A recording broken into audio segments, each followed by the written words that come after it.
Howdy, Banger pals. Blaine Smith welcoming you to another Overkill Reviews, Banger's weekly metal review show. I got a doozy of one for you, but before that, we got a quick Patreon shout out. Northern Graves' debut full-length album, Derelict Heart, came out April 17th on Meuse Music Records. They're a black and doom metal band that was forming in Saskatchewan, Canada, yay, and is now based in Houston. So I guess they like the big, wide open spaces. Anyways, make sure to check that out. There'll be a link in the description. But anyways, on to the review, because of course we've got to review this.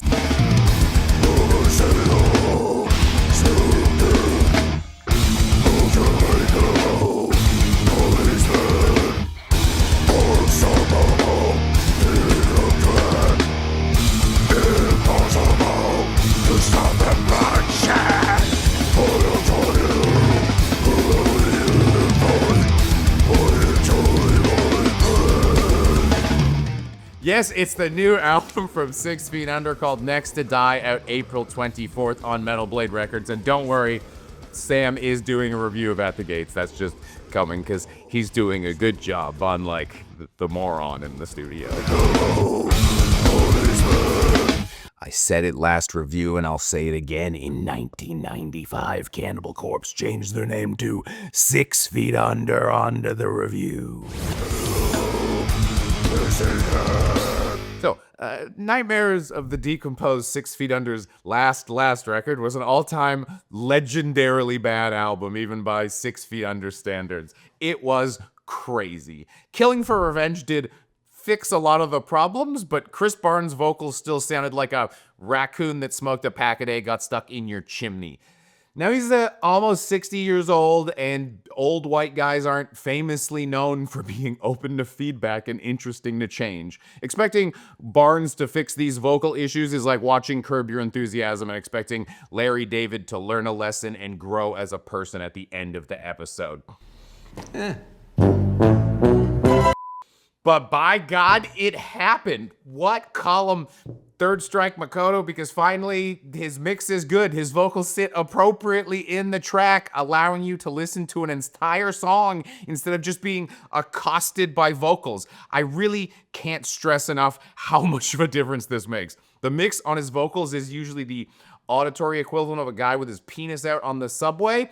Kind of ruins the ride. The whole record is mixed a little sterile for my taste, but bro, we've got progress, positive reinforcement, great job on the mix. And it's not just the mix. Chris usually sounds like he's pushing his voice to do things it just can't do and falling quite short. Not this time. He stays in his Q zone, if you will. It's not exactly in my Q zone, totally in your Q zone. But on Next to Die, he's not straining himself. He growls in his range, and it's so much better for it. Also, is he happier?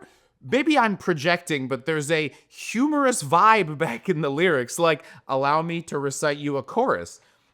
Mr. Blood and Guts, I have no pulse, Mr. Blood and Guts. Mr. Blood and Guts, I have no soul, Mr. Blood and Guts. Mr. Blood and Guts, I have no pulse. Mr. Blood and Guts. Mr. Blood and Guts. I have no soul. Mr. Blood and Guts.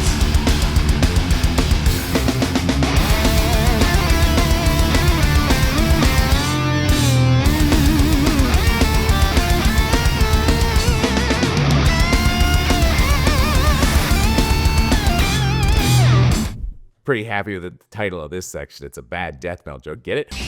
Great. Yep. Anyways, it doesn't matter. Okay, so our bros made some progress, but god damn it, they decided they needed to go back to their roots and add more groove elements into the record, like the early days. Which, think about what groove can mean, and think if you want 6 Feet Under to take more opportunities to be repetitive and meandering in their approach to songwriting. It kind of feels like, again, I'm saying things I never thought I'd say in this review. It feels like everybody needs to follow Chris's example. I know, but the other performances feel a lot more phoned in. Drum-wise, we're usually at a BPM that I can play to, which is not a good sign. Riffs hang around like the last guy at your party who doesn't get social cues. hey man, we're trying to smash. Can you? But when all that coalesces on Skin Coffins, which is just a song where nothing happens, I'm not used to being bored by 6 Feet Under songs, so it's very strange. Flummoxed? Yes. Bewildered? Yes. Aghast? Horrified? Yes. Yes. But bored by a 6 Feet Under song? Come on, where's the juice? Eternity dying, you can never escape. You are haunted, to the sunken coffins. I can't haunted, to the sunken coffins. To the sunken coffins. To the sunken coffins. To the sunken coffins. Inside of sin coffins. But there are some actually listenable moments on this record. Little presents sprinkled throughout. The band is basically an abusive stepfather, so the sheer fact they got us anything is nice, even if it's a half-empty bottle of whiskey and a carton of cigarettes, and we're 12. So when the album kicks off with a solo I actually like, it does something to mitigate the fact that the song is just dun dun dun dun dun dun dun dun dun for over 5 minutes. 6 Feet Under, you should not have a song over 5 minutes, let alone 2. Stop it. The aforementioned Mr. Blood and Guts is a quicker, breezy 2 minutes and 48 seconds, and absolutely the direction I think 6 Feet Under should be pursuing. Shorter songs, a few pieces of flair, and lean into the fun, funny side as this band is taken on a life of its own. Unmistakable Smell of Death was surprisingly, again, a good enough single to make me go, this is 6 Feet Under record? I actually think I need to review this because I need to be on the record saying something nice about 6 Feet Under. It's wild. I did not anticipate a 2026 6 Feet Under song to be an enjoyable listen for any reason beside the same reason I enjoy Russian dash cam traffic accident footage. Then the track that follows it, Wrath and Terror Takes Command, is even better, and I've gone 2 tracks on this album back to back with a smile on my face. That's a new PB, baby. I just wish they had the comedy stylings of Mr. Blood and Guts. I really like Mr. Blood and Guts. And let's give it up for the album cover. Sandy Rosalmi is a great artist and like a legitimate underground up-and-coming talent. I know his stuff from all his work with Acid Mass, and I love it. It's wild that of all the old guys getting brain-bricked by AI, Chris Barnes and 6 Feet Under are putting out records with the best covers of their career using legitimate, amazing artists.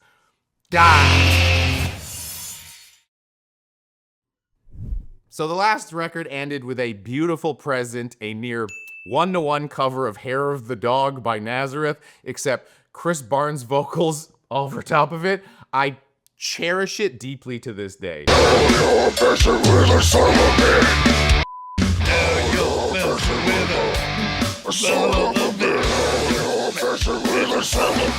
I love this.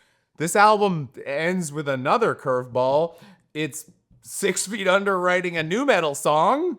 I don't know if Chris had been listening to a lot of Yin Yang Twins or something, but he whisper raps on this. I can't describe it as anything other than whisper rapping, you know? Like, wait till you see my, hey, son of a bitten.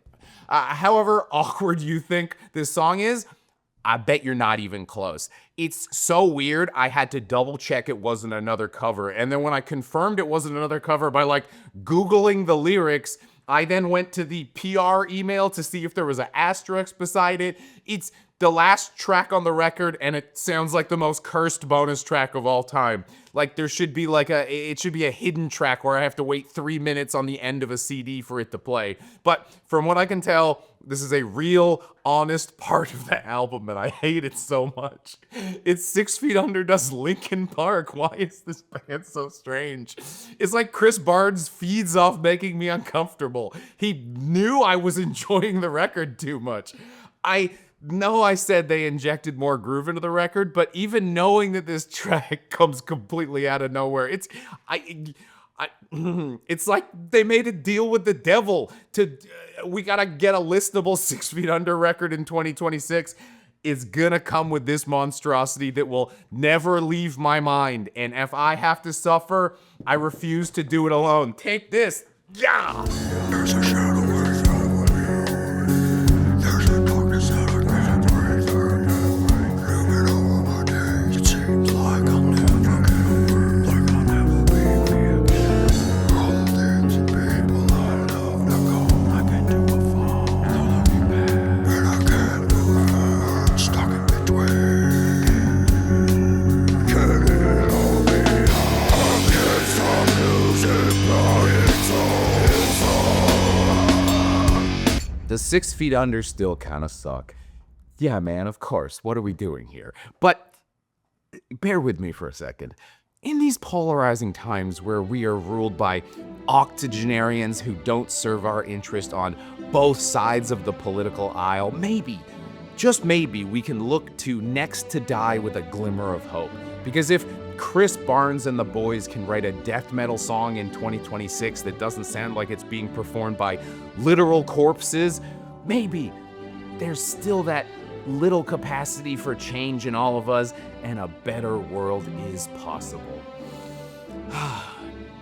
Well, I'm giving it 2.5 out of 5, but they're hopeful skulls because 2 albums ago it was 0.5. Last album it was 1.5. So that's a point improvement per record in the 2020s, baby. Let's go. Next 6 Feet Under record, 3.5 out of 5. I'm pulling for it. I hope you enjoyed watching this as much as I enjoyed making it. I don't know why I have a perverse fascination with this band that I will probably take to my grave. Yard Classics 5. Anyways, in case you were like, Blaine, why did you fill this spot with a 6 Feet Under review? There's so much death metal to talk about this month. You're correct. So here are 4 death metal records that you can get excited about that all come out today or in the next couple of days. So we've got a whole slew of death metal. Kicking it off, Pig's Blood, Destroying the Spirit on Dark Descent Records. That comes out April 24th, as well as Xorsist, Aberrations on Hammerheart Records on April 24th. Then a little bit in the future, Candarian is releasing Trepanacion on Saco Ojo April 27th, and closing it out, we've got Necroccultus, the Afterdeath Blackness, Terror from Hell Records, April 28th. So there you go. There's 4 amazing death metal records and a death metal piece of interest for you. So you'll see Sam on Tuesday. Don't worry. It's the blood and guts. I have no pulse. It's the blood and guts.